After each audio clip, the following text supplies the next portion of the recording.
Red alert in the DMV. Think you know what's going on behind the scenes with the Commanders? Think again. A coach just blew up his own draft pick in the wildest move of the season, and it's about to get worse. Right now, a 7th-round ghost is breaking stats that not even the Hogs achieved. And he did it right under your nose. But here's the kicker. Someone broke an 8-year curse with a single play. That's already a nightmare in the rivals' playbook. This is not theory. It's the new order in Washington. Why risk everything on a rookie? Which key player might leave in 72 hours if this chaos continues? Subscribe now or stay in the dark while other fans discover first. How Quinn is redefining the dirty game. Hit like if you think we are finally the hunters, not the prey. When we think about all we've suffered here in Washington with coaches who didn't have the guts to make tough choices, Dan Quinn just showed that this new era is here to stay. Benching Brandon Coleman, your 3rd-round pick of 2024. That takes steel guts. I'm telling you this. Coleman came out of TCU being seen as the cornerstone for the future of our interior line. This guy was picked 97th overall with the world's expectations on his broad shoulders. The organization under Adam Peters invested valuable draft capital in him. We fans had renewed hope after years of mediocrity on the line. And Quinn simply said, "I don't care about your pedigree. If you're not performing at the NFL level, you stay at home watching the game on TV." And you know what's the most brutal and respectable about this decision? Quinn made it at an absolutely crucial time in our season. We're 2-1 with real momentum for the first time in years. Jaden Daniels is injured and we need to protect Marcus Mariota. And the head coach decides to make dramatic changes in the offensive line. That's Burgundy and Gold mentality. Now let me ask you this. Do you remember when Ron Rivera would put players in just because they needed developing? Do you remember the constant excuses about the process, patience, and giving young players time? Speeds up, that's over for good. Quinn is sending a crystal clear message to the whole 53-player roster. It doesn't matter what round you were drafted in. It doesn't matter how much money we spend on you. You have to earn your spot every damn week. Quinn was straight as an arrow when he talked to the media after the game. We're in the early days to get rolling, and competition is part of who we are in all forms and sizes. Inside, at the guard position, we decided to go a different path. Do you completely understand what that statement means? It means this organization finally has real professional standards. I believe that Coleman showed promising flashes during training camp in Ashburn, especially in one-on-ones against our defensive line. But when the real games came, when the lights turned on and cameras started rolling, his performance was inconsistent and problematic, especially in pass protection, where he allowed critical pressures that put our quarterbacks in dangerous situations against aggressive defenses. But do you know why this has me more excited than a victory against Dallas? Because Quinn is establishing an absolute meritocracy culture in the building. No more free passes because of draft status. No more excuses for youth. No more infinite patience. If you want to play on this offensive line under Cliff Kingsbury, you have to show you deserve to be there every practice, every play, every snap. And you know what else I love about this? That Coleman now has a golden opportunity to respond like a true professional or completely sink. This is his definitive wake-up call, his moment of truth in his young career. If that surprises you, wait to hear this. After years of watching players waste golden opportunities in this franchise we love so much, Chris Paul just wrote one of the most beautiful and emotional redemption stories I've seen in Washington in a long time. This man, a 7th-round pick from 2022 that many had completely forgotten about, just gave an absolute clinic on how to play the guard position in the National Football League. You want numbers that will drive you completely crazy? I'll give you numbers that even Jerry Jones would be crying with pure envy. 26 consecutive pass protection snaps against an aggressive Las Vegas defensive line. 0 sacks allowed to his quarterback. 0 pressures recorded by Pro Football Focus. 0 quarterback hits that put Mariota in danger. 0 hurries that disrupted the timing of the routes. That's mathematical perfection.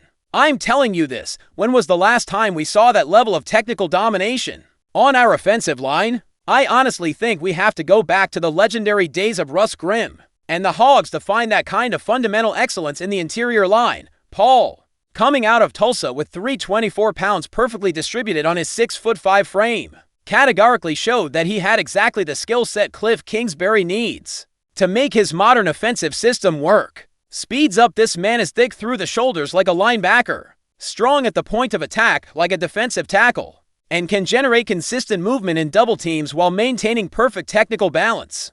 Against Las Vegas, his physical presence not only completely stabilized our interior line, but was absolutely essential for Washington to run for over 100 rushing yards. For the first time this season, the running backs had clean holes, the pulling guards had space to operate, and the entire rushing attack functioned like a Swiss clockwork dot. But what impresses me most professionally about this whole situation is that Paul achieved this historic performance as a remnant player of Ron Rivera's previous regime. Many times we've seen how new coaching staffs automatically discard players from past administrations without giving them real opportunities. But Quinn and Peters are objectively showing that if you have genuine talent, it doesn't matter who drafted you.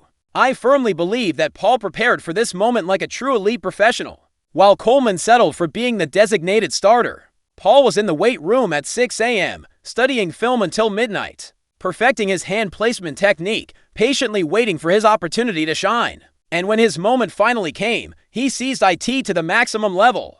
The immediate chemistry he showed with Andrew Wiley, who strategically moved to the right guard, was absolutely impeccable. Tyler Biadasz at center provided perfect communication, and Sam Cosmi at right tackle completed a cohesive unit that functioned like a well-oiled machine. Do you think it's pure coincidence that our running game looks so dominant and explosive? Now let me ask you directly, do you think Paul can consistently maintain this level of excellence during a full 17-game season? Because if he continues playing at this elite level, Coleman not only has to gradually improve, he has to be extraordinary to reclaim his starting position.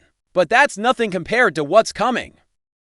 Commanders fans, we have just been privileged witnesses to something that literally hadn't happened since Barack Obama was president of the United States. 8 whole years. 8 long and frustrating years waiting for someone, anyone, to return a punt for a touchdown at FedEx Field. And Jalen Lane just ended that cursed drought in the most spectacular and cinematic way possible. When we painfully think about all we've suffered in special teams during these dark years, from returners who fair caught absolutely everything to devastating fumbles at crucial moments of important games, we finally have someone who can change the whole game's momentum with a single explosive play. 90 yards of pure speed, vision, and determination. 20.56 miles per hour of maximum speed officially recorded by Next Gen Stats. A single perfect lane he needed to make absolute magic, and when it finally became available, boom. Direct house call for the Washington Commanders and 41,000 fans going wild in the stands. But do you really believe this was pure luck or cosmic coincidence? You're completely wrong. Adam Peters called his shot in the last draft when he publicly declared that Lane was the top punt returner on his personal evaluation board. And look at the result. Just 3 weeks into the regular season and we have our first punt return touchdown since Jamison Crowder did it against Green Bay in 2016. I'm telling you this with total conviction. Peters knew exactly what he was doing when he strategically picked him in the 4th round. This guy isn't simply fast in a straight line. He's smart fast with superior football IQ. His supernatural vision to find that perfect lane between defenders. His incredible patience to wait for blockers to execute their assignments. And his instant explosion once he saw clear daylight. All of this speaks to a player who understands the game on a higher cognitive level. After the game, Lane showed exactly the kind of character and humility we want to see in our entire organization. He gave absolutely all the credit to his teammates. First of all, glory to God. But really it's my teammates. They worked their tails off blocking for me, encouraging me. They gave me all the confidence in the world back there. All I told them was I just needed one lane and would make the rest happen. And that's exactly what they did for me. Did you clearly hear that authentic humility? That genuine gratitude towards his teammates? That's Burgundy and Gold mentality in its purest form, baby. That's exactly the foundation upon which sustainable winning cultures are built in this competitive league. Lane also gave deserved props to Deebo Samuel's almost touchdown return in the opening kickoff, explaining that play gave contagious energy to the whole team that flowed during all 4 quarters. That's precisely the kind of momentum shifting that can literally change entire seasons. From mediocre to memorable. Now I ask you directly, do you fully realize how important it is to have a genuine threat in punt returns? Speeds up opposing teams are going to have to think twice and completely restructure their punting strategies before punting against us. They'll have to intentionally punt away from Lane or constantly risk getting burned for 6 points every time he touches the football. I sincerely believe this is just the promising beginning for Lane this season. If he can maintain this level of explosiveness and consistency, we will have a genuine weapon that can completely flip games at any critical moment. And that, intelligently combined with our improving defense and Jaden Daniels when he returns healthy, places us in an incredibly dangerous position across the entire NFC conference.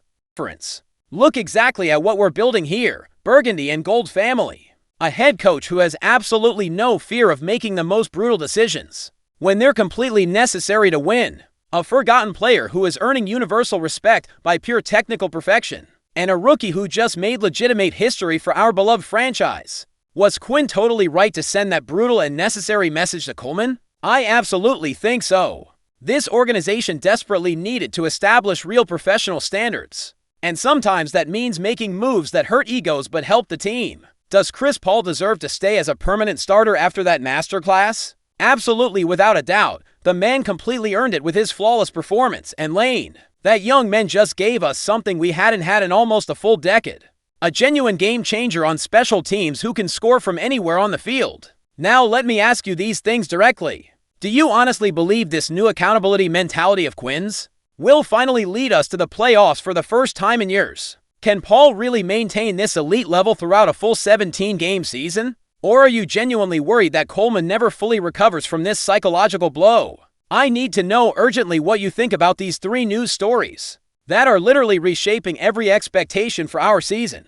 Is this new pure meritocracy culture going to make us finally competitive against Dallas, Philadelphia, and New York in our brutal division? Or do you believe these dramatic changes are too risky for a team trying to build consistency? Leave me your most honest and brutal takes in the comments, because this critical conversation is just starting and I will be responding personally. If you think Quinn did absolutely the right thing with Coleman, smash that like button right now. If you believe Paul definitely earned the right to keep starting, subscribe to the channel because I guarantee we will continue covering every single move of this transforming organization. And if you're as genuinely excited as I am about what Lane can accomplish the rest of the year, hit that notification bell because tomorrow we will have more explosive news from the DMV that you can't miss. This is our family. This is our passionate community. And together we're going to live every single moment of this season that genuinely could be truly historic for all of us. You cannot afford to miss what's coming next because these bold decisions by Quinn